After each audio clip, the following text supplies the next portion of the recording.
안녕하세요. 오늘 두 번째 시간이죠. 두 번째 시간이지만 지난 시간에 했던 거 살짝 한번 복습을 하고 오늘 수업을 나가도록 하겠습니다. 자, 이제 어떻게 볼 거냐면요.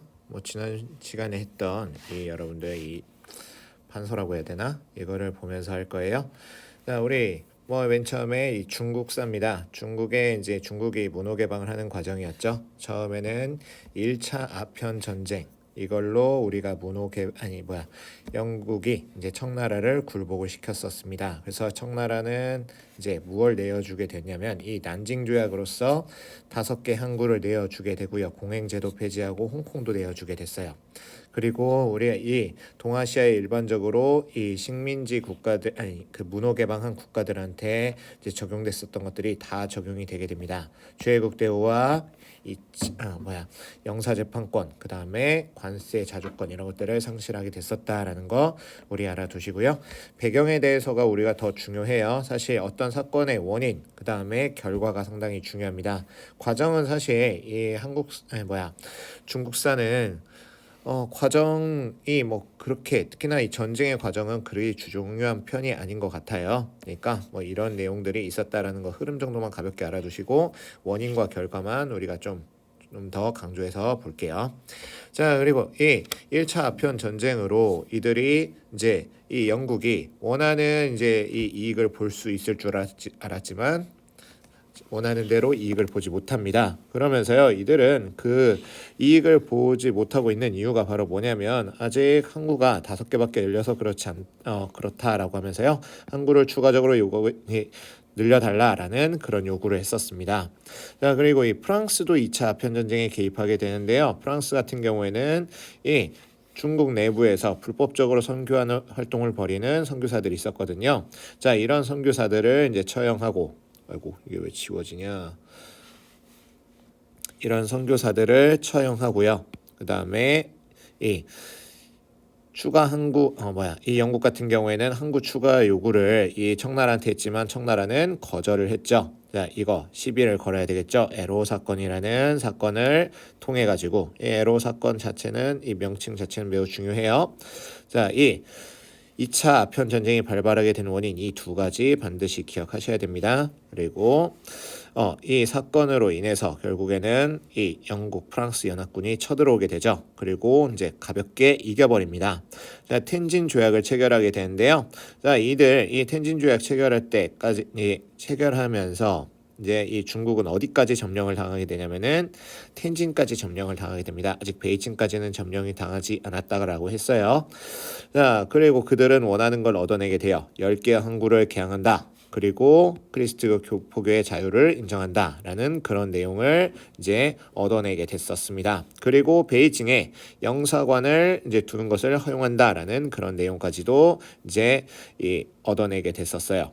그런데 이게 이 조약을 완성하는 그런 과정에서 이 영국과 프랑스는요, 베이징 가서 이 조약을 마무리를 지으려고 하는 거예요. 근데 청나라는 황제가 사는 곳에 얘네들이 들어오는 것을 되게 거부했었습니다. 그래서 그들은 저기 상하이에서 이 조약을 체결하기를 바랬었어요. 근데 이들은 무시하고 이 대고포대까지 진격을 하게 됩니다. 이 대고포대는 어디냐면 텐진 쪽에서 이제 베이징 쪽으로 올라가는 그 입구에 있는 그런 포대예요. 자, 여기까지 이 허락받지 않은 영국, 프랑스 배가 들어오게 되니까 얘네들이 공격하게 되고 다시 한번 영프연합군이 쳐들어오게 됩니다. 그리고 베이징이 이제서야 함락이 돼요. 자, 그리고 나서 이 베이징 조약을 체결했죠. 베이징 조약은 이제 꽤나 중요한 내용들이 있어요. 바로 뭐냐면 텐진 조약 플러스 알파입니다. 알파에 대한 내용 뭐 있어요? 주룽반도 할양, 그 다음에 텐진이 개항됐다라는 겁니다. 자, 그런 거.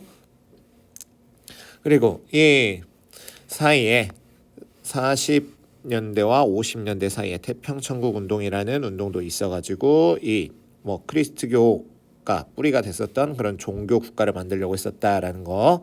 그리고 1861년에 그들은 1, 2차에 걸친 아편 전쟁을 겪으면서 우리도 개혁해야 되겠다라고 하는 그런 개혁을 펼쳤었는데 개혁의 방향이 바로 중체서용이었었다라는 거예요.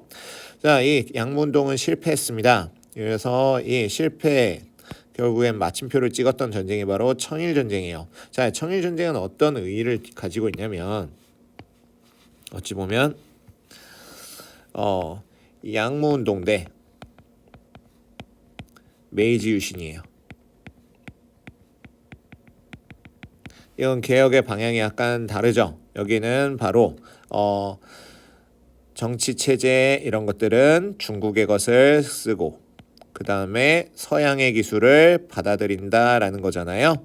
자, 근데 여기는 뭐예요? 정치 체제 이런 것들도 서양의 기술을 받아들이고 그 다음에 이 기술까지도 받아들인다라는 겁니다. 서양의 것을요. 그러니까 근데 결국에는 이 서양의 모든 것을 받아들였던 메이지 유신이 승리하게 됐었다라고 우리가 기억하시면 되겠어요.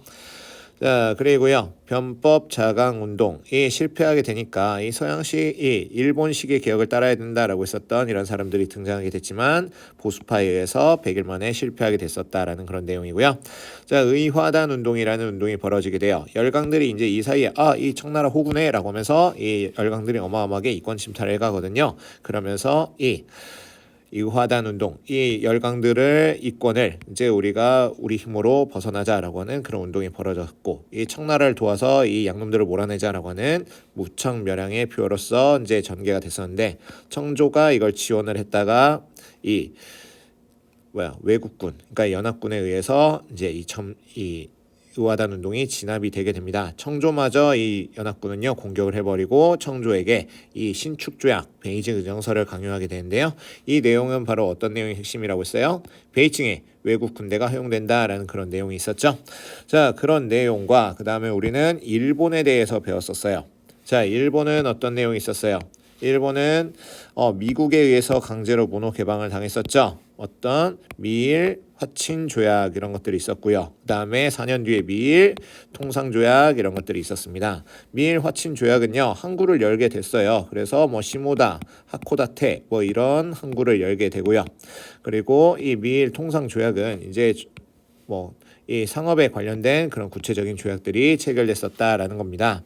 자, 이 미국에 의해서 이렇게 너무나 무력하게 문호 개방을 하게 되니까 그때 일본을 다스리고 있었던 막부 호족이라고 있었죠. 이 호족 같은 애들이 무사들이라고 있었죠. 무사들이 이제 비판을 받게 되는 거예요. 너네는 이렇게 군인 특히나 싸우는 게 이제 특화된 그런 애들이 어떻게 미국한테 그렇게 무참히 질 수가 있느냐라고 하면서 이 막부를 몰아내고 다시 왕이 중심이 되는 이제 나라 체제로 바꾸자라고 하는 토막 운동이 벌어지게 된다라는 겁니다. 토막 운동은 막부를 토벌하자라는 운동이에요. 자, 그런 운동이 이제 결국엔 벌어지게 되면서요. 이제 이 나라의 이제 중심은 누구에게로 넘어가냐면은 천황에게로 넘어가게 됩니다. 자, 일본 천황, 이 덴노라고 부르는 이런 애들에게 이제 이런 사람 중심으로 이제 나라가 넘어가게 되고요. 근데 이 천황을 따르자라고 했었던 이런 사람들도요, 미국의 강력함, 그러니까 서양의 강력함을 이제 절감하게 되고 이제 서양식의 개혁을 추진하게 됩니다. 이 천황이 바로 메이지 덴노라고 불렀었던 그런 인물이어서요, 그때 시기의 개혁을 바로 메이지 유신이라고 부르는 겁니다. 자, 메이지 유신은 서양식의 그런 제도와 서양식의 기술까지 다 받아들였다라고 우리가 보시면 되겠습니다. 특히나 서양식 제도는요, 나중에 의회 제도까지 그냥 입헌 군주제 그런 형태까지도 받아들이게 되는데요. 그게 바로 일본 제국 헌법, 대일본 제국 헌법이라고도 불러요. 자, 대일본 제국 헌법 이런 것들도 마련되는 그런 모습들이 있었다라고 보시고, 이 나라는 서양식 근대화를 했고 이제 완전히 서양을 그대로 따르게 됩니다. 바로 뭐예요? 제국주의 국가로 전환이 되게 되는 거예요. 그래서 우리 한국사에서도 배웠듯이 이 나라는요 계속 우리나라를 자기네들 판매 시장으로 만들려고 했었고, 이 우리나라와 중국을 자기네들의 판매 시장과 더 나아가서는 식민지로 만들려는 작업을 벌였었다라고 우리가 지난 시간에 했었다라는 겁니다. 자, 이번 시간 이제 우리가 좀 볼게요. 자, 이번 시간에는 제국주의와 두 차례 세계대전 이 부분인데요. 자, 이 부분을 한번 보겠습니다. 자, 맨 처음 영국의 인도 지배예요. 여기는 우리가 내가 전에 세계사를 하면서 특히나 이 제국주의에 대한 내용을 하면서 다 한 번씩 이렇게 짚고 넘어갔었던 그런 부분이에요. 자, 이 전 세계를 누가 집어삼키고 있다고요? 영국과 프랑스 이런 나라들이 집어삼키고 있다라고 있었죠. 제국주의 국가들이 삼키고 있었는데, 자, 인도라는 것은 가장 이 유럽 애들이 탐내고 있었던 그런 곳이에요. 뭘 원했었다? 향신료 뭐 이런 것들을 원했었잖아요. 자, 그런 곳이었었습니다. 그래서 이 영국과 프랑스라는 이 강력한 이 제국주의 국가들이 여기를 두고 이제 다툼을 벌일 수밖에 없겠죠. 자, 그런 상황이었다라는 겁니다. 근데 이런 애들을 이 인도 자체는 막아내기가 힘들었다라는 거예요. 자, 인도는 무굴 제국이라는 나라가 있었는데요. 우리 기억나죠? 자, 이 무굴 제국이라는 나라 뭐예요? 바부르가 만들었고 악바르 대제가 있었고 아우랑제부 황제가 있었던 그런 곳인데, 자, 이 아우랑제부 때부터 이제 상태가 안 좋아지더니 점점 이 지방의 이제 중앙 통제력을 상실하게 돼서요. 지방 세력들이 독립을 하고요. 그 다음에 아우랑제부가 막 이런 이 시크교 이런 다른 세력들을 막 어찌 보면은 그러니까 이 이슬람을 막 강조했었잖아요. 그래서 힌두교와 시크교 이런 것들을 이제 차별을 하게 되고 이 세금까지 지지야까지도 걷게 되는 그런 모습을 보였었는데요. 그러면서 내부적으로 막 혼란과 반란이 있었습니다. 그 틈을 타고 영국과 프랑스가 진출하게 됐었는데요. 맨 처음에 무역 형태로 진출을 하게 돼요. 그게 바로 동인도 회사라는 겁니다. 우리나라에 진출했었던 일본의 이 동양척식 주식회사가 이거를 카피한 거예요. 자, 이 무역의 형태로 이제 진입을 하게 됐었는데요. 결국에는 이게 얘네들이 나눠 먹다 보니까 이제 완전히 공정하게 나눠 먹을 수가 없게 되는 거죠. 그러면서 이제 경쟁을 벌이게 됩니다. 자, 영국과 프랑스가 이제 전쟁을 벌이게 되는데요. 영국은 바로 이 세포이들과 이제 팀을 먹게 되고요. 그 다음에 프랑스는 저기 인도의 동북 쪽에 있는 이 벵갈 쪽이에요. 벵갈 쪽과 이제 연합을 해가지고요 전쟁을 벌이게 됩니다. 결국 누가 이기게 되나요? 이 전쟁의 이름이 바로 이 플라시 전투라고 불렀었던 전투입니다. 자, 이 플라시 전투는 누가 이겨요? 영국이 이겨요. 자, 이 영국이 이기면서 이 결국에는 영국이 인도 무역 독점을 하게 되는 그런 모습을 보였다라는 겁니다. 근데요, 영국은 이게 우리가 일본에게 당했었던 거, 일본은 누구 걸 카피했을 것 같아요? 영국 카피했어요. 자, 이 영국은 이 인도를 이제 무시하고 완전히 이 미개한 것들이라고 하면서 완전 자기네들 시스템으로 만들려고 하는 그런 모습을 보였었습니다. 인도 전통을 무시하고 그다음에 강제로 그리스도교를 개종하려는 그런 모습을 보이고요. 더 나아가서는요, 우리 1920년대 우리나라에서 일본이 써먹었던 정책 있죠. 민족 분열 정책 이런 것들도 이제 써먹게 되는 그런 모습이에요. 이건 종교를 기반으로 민족을 분열하려는 그런 모습을 어차피 뒤에서 또 보이거든요. 자, 그런 것들이 있었다라는 겁니다. 자, 인도 사람들 이거 막 착취당하고 그다음에 이거 우리나라 사람들을 무시하고 하니까 뭔가 반발이 일어나겠죠. 자, 이 반발을 일으켰었던 주된 세력은요, 아이러니하게도 영국을 도와서 이 프랑스를 몰아냈었던 이 세포이들입니다. 자, 이 세포이 항쟁이라고 부르는 건데요. 자, 이 세포이라는 사람들은 바로 뭐냐면 이 인도 용병이에요. 인도인들 출신의 용병입니다. 원래 영국을 아까 도와줬었던, 영국과 함께 프랑스를 몰아냈었던 그런 사람들인데, 자, 이 영국이 이런 도와줬더니만은 우리를 완전히 사람 대우를 안 하는 거죠.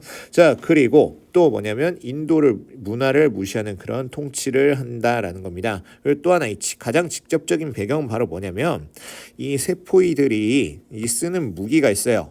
자, 이 무기, 그러니까 이 영국이 이런 얘네들 세포이들 용병이니까 무기를 건네줬겠죠. 자, 근데 그 무기들을 이제 닦는 기름이 있는데요. 이 기름이 바로 이들이 믿고 있었던 힌두교나 이런 종교들에서 신성시 여기는 소나 돼지 기름이었다라는 겁니다. 그러니까 자신들의 이 종교의 신성한 이 상징물들을 기름으로 쓴다라는 거, 정말 우리를 능욕하는 거죠. 자, 그렇기 때문에 이 인도인들이 바로 세포이 중심으로 봉기를 했고요. 안 그래도 이 영국에 불만을 가지고 있었던 사람들이 덩달아서 이제 대규모의 민족운동으로 발전했었다라는 겁니다. 그렇지만 영국군이 진압해버려요. 자, 그리고 영국은요, 아예 이걸 계기로 해가지고 이 무역 형태로 가짜, 어찌 보면 무역회사 형태로 사실상 지배하고 있었는데, 이거 형태를 아예 자신의 식민지로 만들어버립니다. 바로 영국이 직접 지배하게 되는데요. 무굴 제국을 없애버리고 영국령 인도 제국을 만들어요. 그래서 인도 제국의 왕이 영국 왕이에요. 자, 이렇게 인도 제국을 만들었었다라는 거 알아두시면 되겠습니다. 자, 이렇게 이제 인도는 식민지가 돼버렸는데요. 자, 이 영국이 바로 또 이제 인도 내부에서도 이제 뭔가 이제 각성하고 뭔가 개혁하자라고 하는, 그리고 이 반영 운동 이런 것들을 벌이려는 그런 사람들이 있었겠죠. 자, 이런 사람들 이제 있게 되는데, 특히나 막 이게 무장 독립으로 하자라는 사람들도 있었겠지만 우리의 실력을 길러서 독립하자라는 사람들도 있죠. 우리나라도 마찬가지잖아요. 그런 사람들이 있게 됩니다. 활발한 계모 운동을 벌여요. 바로 뭐냐면 람모한 로이라고 부르는 그런 인물인데요. 브라흐마 사마지 운동. 우리가 지금 얘네들한테 지배를 받고 있는 것은 미개하기 때문이다. 미개함을 벗어나야 된다라고 하는 근대화 정책을 펼치게 됩니다. 막 이 샤티나 뭐 이런 되게 지금 기준으로 따지자면 원시적인 그런 패습들이, 악패습들이 있었거든요. 자, 이런 것들을 없애자라고 하는 그런 운동이 있게 됩니다. 자, 이러면서 또 이 민족들을 우리 이 하나의 민족으로 계속 이렇게 계명하고 강조하다 보니까 민족의식이 이 성장하게 됐었는데요. 자, 이 영국은요, 이들을 그래도 통제하기 편하게 해야 되겠죠. 그래서 어떻게 하느냐, 인도 국민회의라는 것을 만들도록 도와주게 됩니다. 이거는 누가 만들게 도와줬다고요? 영국이 만들게 도와줬어요. 통제하기 쉽게. 자, 영국이 이걸 적극적으로 지원해서 자기네들이 허용하는 테두리 안에서 뭔가 활동을 하라라는 식으로 이 인도 국민회의를 적극적으로 지원해 줍니다. 근데요, 이 인도 국민회의는 이제 이 반영 운동에 어찌 보면은 또 구심점이 되기도 해요. 그게 바로 뭐냐면 이 벵갈 분할령 때문입니다. 자, 영국이 바로 뭘 하게 되냐면, 인도라는 큰 나라 이제 좀 잘게 짜게 가지고 스스로 이제 분열을 일으켜서 자멸하도록, 그리고 이게 우리가 영원히 통제하기 편하게 그런 시스템으로 만들자라고 하는 그런 계획을 세웠어요. 그게 바로 뭐냐면 벵갈 분할령이라는 겁니다. 자, 이 벵골 지방 같은 경우에는 종교적으로 힌두교예요. 힌두교래요. 이슬람이에요. 자, 근데 이 인도 본토는 바로 힌두교입니다. 자, 이 종교가 다르니까 이 벵갈을 이제 나눠서 이제 통치하자라고 하는 이 분할령을 이제 발표하게 되는데요. 자, 이 인도인들은 어떻게 느낄 것 같아요? 우리나라를 쪼개버리려고 하네? 이러면서 이 우리나라 쪼개서 가져가려고 하는 그런 것이다 라고 하면서 이제 분발이 일어나겠죠. 자, 그런 이 반발하면서 일으켰었던 게 바로 이 반영 운동이었습니다. 자, 이 반영 운동은요, 되게 적극적으로 나가요. 어떻게 나가냐? 4대 강령을 발표하게 됩니다. 스와라지 자치예요. 자, 그리고 스와데시 국산품 애용입니다. 그리고 영국 작품 당연히 배척하고, 그 다음에 국민 교육을 하자라고 하는 4개의 강령을 주장하게 돼요. 이 4대 강령은 정말 중요해요. 자, 이 4대 강령을 발표하면서 집단적인 행동을, 이 반영 운동을 벌이게 됩니다. 자, 이렇게 반발하게 되니까 영국이 바로 이 벵갈 분할령을 취소하게 되고, 이 인도 통치 개선법 이런 것들까지도 이제 만들게 되는 그런 모습을 보였었다라는 거예요.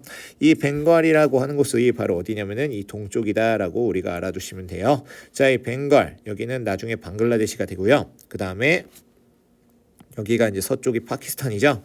자, 이 종교상으로 이 두 곳이 바로 이슬람의 이제 거점이 되는 그런 곳입니다. 자, 그런 것도 같이 기억해 두시면 좋아요.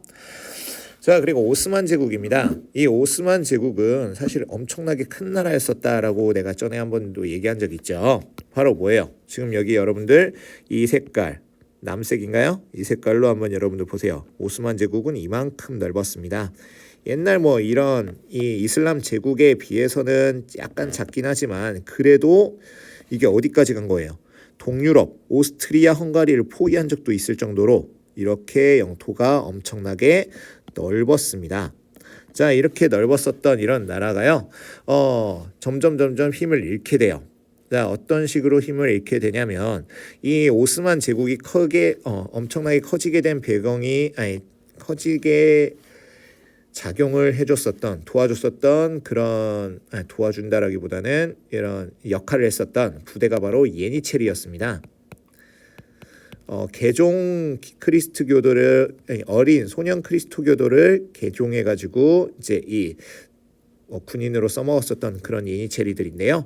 예니체리들이 옛날에는 초반에는 좋았는데 얘네들이 기득권층이 되면서 점점 이 권력을 이제 자기 멋대로 이제 남용하게 되는 거죠. 이렇게 큰 나라가 통제가 안 되면 이런 상층부에서부터 통제가 안 되면 나라가 결국 망하게 되는 거잖아요. 자, 그렇다라는 겁니다. 특히나 또 유럽에서 엄청 애들이 성장하게 되죠. 이 서양 열강들이 근대화를 이제 성공하게 되면서 이 영토를 넓혀가려는 이 식민지 제국주의 정책을 펼치게 된다라는 겁니다. 자, 그런 와중에 이제 이 힘을 잃어가는 이 오스만 제국은 점점 땅을 내주겠죠. 자, 그리고 이런 다른 이 오스만 제국의 아래 있었던 이런 민족들도 독립을 하려고 합니다. 뭐냐면 이 이슬람이라는 종교 하나로서 이제 하나로 뭉쳐놓긴 했지만 전혀 다른 민족들이잖아요. 아랍인이랑 그다음에 이집트인이랑 발칸반도에는 정말 다양한 민족들이 있단 말이에요. 자, 이런 민족들이 이제 독립을 하려고 합니다. 독립하려는 이유는 바로 뭐냐면 이슬람이라는 하나의 이름으로 뭉쳐놓긴 했었지만 이들은 결국에는 착취받는 그런 사람들이었었어요. 자, 그래서 독립하려고 했었다라고 기억하시면 되겠습니다. 자, 이렇게 이제 위기가 찾아오게 돼요. 바로 뭐 이런 딱 이 나라가 막 축소가 되고요. 여기 앞에서 보듯이 막 계속 영토를 뺏기게 돼요. 여기 프랑스에 뺏기게 되고요. 그 다음에 여기 리비아, 이집트도 막 독립을 하게 되고요. 그 다음에 이 발칸반도 같은 경우에도 막 독립해서 이제 벗어나는 그런 모습을 보였었는데요. 자, 그렇게 이제 영토를 잃어가니까 우리 개혁해야 되겠다. 우리도 이제 근대화 개혁을 해야 되겠다라고 하면서 이 탄지마트 계획을 추진하게 됩니다. 이거는 뭐 미드아트 파샤라고 부르는 인물이 바로 이제 개혁을 추진하게 되는데요. 마치 뭐 우리나라의 서양의 일본의 뭐 메이주신처럼 뭐 근대적인 헌법과 의회 세우고 제도까지도 개혁하는 이거 마치 막 그 메이주신 같은 그런 개혁을 하려고 했었는데요.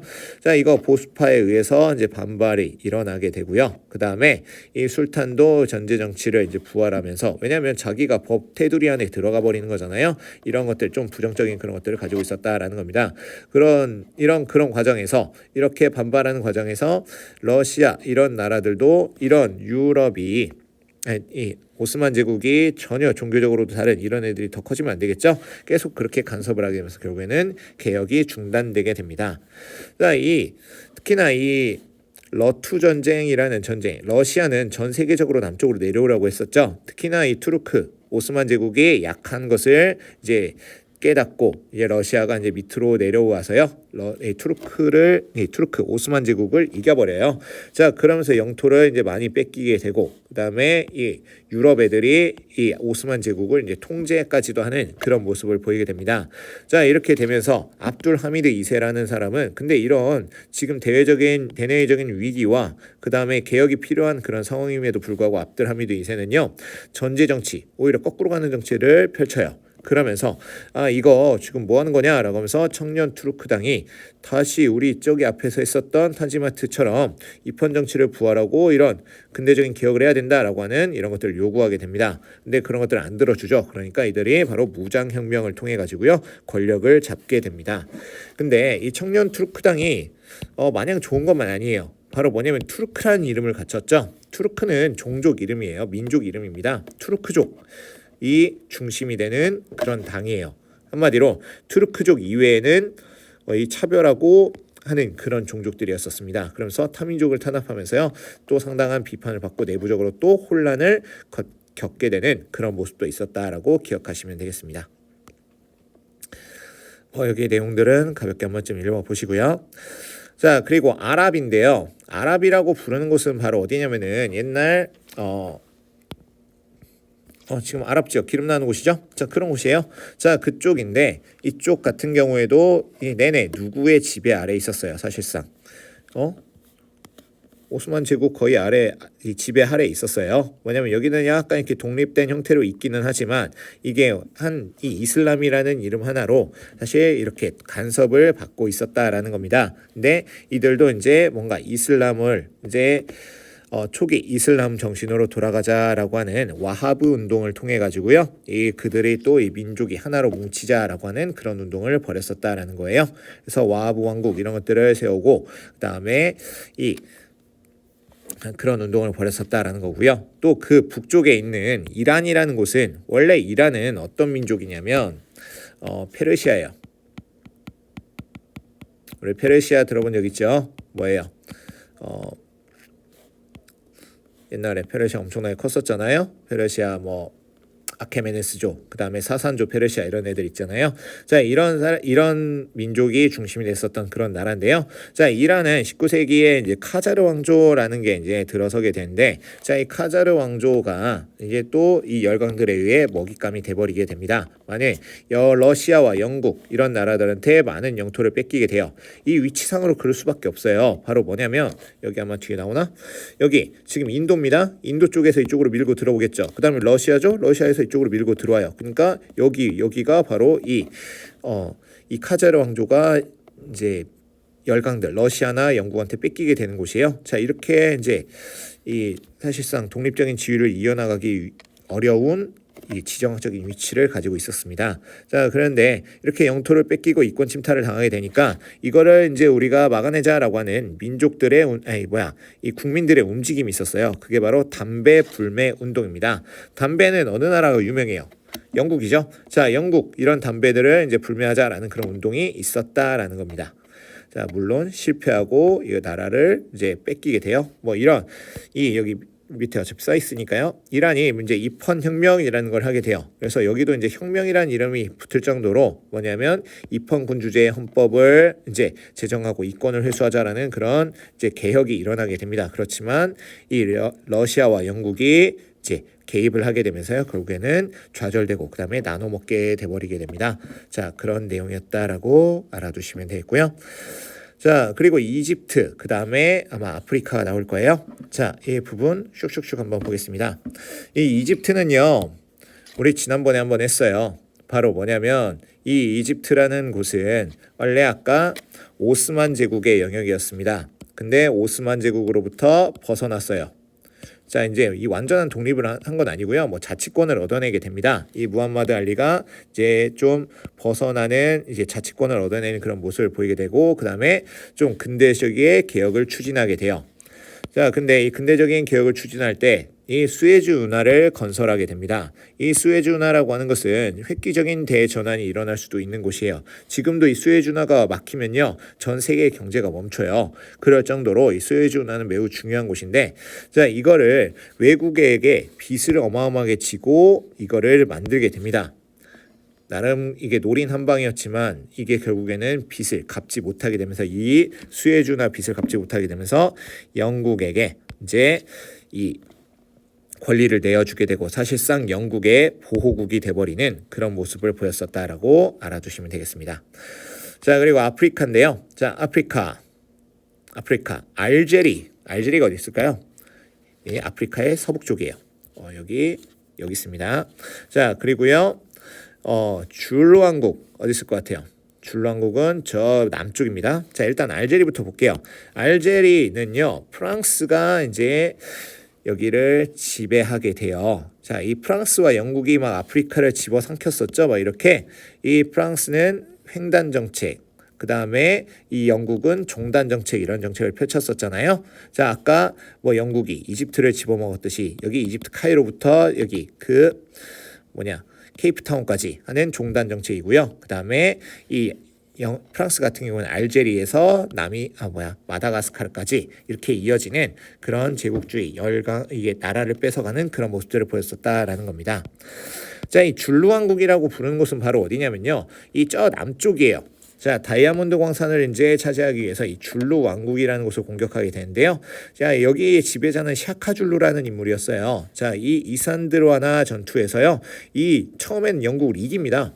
자, 근데 영국이 전 세계의 지배적인 그런 국가였죠. 그러다 보니까 이 기습적으로 이제 침략을 해가지고요, 이제 식민지로 전락됐었던 그런 곳이고요. 에티오피아는 지난번에도 한번 얘기한 적 있을 거예요. 뒤늦게 근대화 제국주의 국가가 됐었던 이탈리아가 침공했던 나라입니다. 자, 근데 이 에티오피아 괜히 침공했다가 어떻게 돼요? 이탈리아가 져요. 자, 지게 됩니다. 왜 지게 되냐면 이제 여기를 보면 알 수 있어요. 메넬리크 2세라는 인물이 있습니다. 이게 바로 왕인데요. 자, 에티오피아 왕이었었던 메넬리크 2세가요, 근대화 정책을 펼쳐요. 이 아프리카에서 거의 유일하게 근대화 정책을 펼치게 됩니다. 그러면서 에티오피아 전체도 통일하고요. 이제 이 근대적인 군대까지도 양성하는 이런 근대화 정책을 펼쳐버렸었던 거예요. 근데 그걸 모르고 이탈리아가 자신감 있게 쳐들어간 거죠. 미개 하면서 쳐들어갔단 말이에요. 자, 근데 이 이탈리아를 결국에는 이겨버립니다. 그 전투 이름이 바로 아도와 전투라는 거예요. 알겠죠? 자, 아도와 전투로 이제 이탈리아를 이겨버렸었다라는 거. 자, 그리고 나미비아 지역이라고 부르는 곳은 바로 어디냐면 여기 지역을 살짝 볼게요. 에티오피아는 여기 동쪽이에요. 여기 있고요. 그다음에 나미비아는 여기입니다. 여기 뭐 동일령 남서아프리카라고 부르는 곳이 바로 이게 나미비아예요. 자, 나미비아인데, 자, 여기 나미비아는요 독일이 지배해요. 자, 근데 여기서도 이제 헤레로족이 무장 봉기를 일으키게 됩니다. 근데 이걸 엄청나게 잔인하게 탄압을 하게 됐었다라는 그런 내용이고요. 탄자니아 지역도 이제 독일인데요. 탄자니아도 또 어디냐면 이쪽 지역이에요. 탄자니아, 모잠비크 위에 쪽인데요. 자, 이쪽에서도 이 원주민들이 마지마지 봉기인가? 마지마지 봉기인가요? 마지마지 봉기 이거를 일으키게 됩니다. 그렇지만 이것도 좌절되게 되는 그런 모습을 보여요. 이런 운동들은 다 좌절이 되게 되지만 그래도 뭔가 의식이 싹 트고 독립하겠다는 그런 뭔가 계기가 됐었다라는 거죠. 자, 그리고 여기 마지막 하나로 콩고를 내가 살짝 집어넣어놨었는데요. 자, 콩고는 바로 뭐냐면 벨기에령 콩고라고 해서요. 이쪽 지역인데 여기도 이제 레오폴트 2세라고 부르는 이 황제예요. 자, 얘가 이 벨기에 황제인데 여기를 지배하면서 엄청나게 폭압적으로 나라를 다스렸다라는 그런 정도로 우리가 기억하시면 되겠습니다. 자, 조금 길어졌는데요. 그래도 여러분들 수고 많았습니다. 자, 뭐 다음 차시 때 보겠어요. 다음 차시는 1차, 2차 세계대전입니다. 아마 1차 세계대전하고 끝날 거예요. 수고했습니다.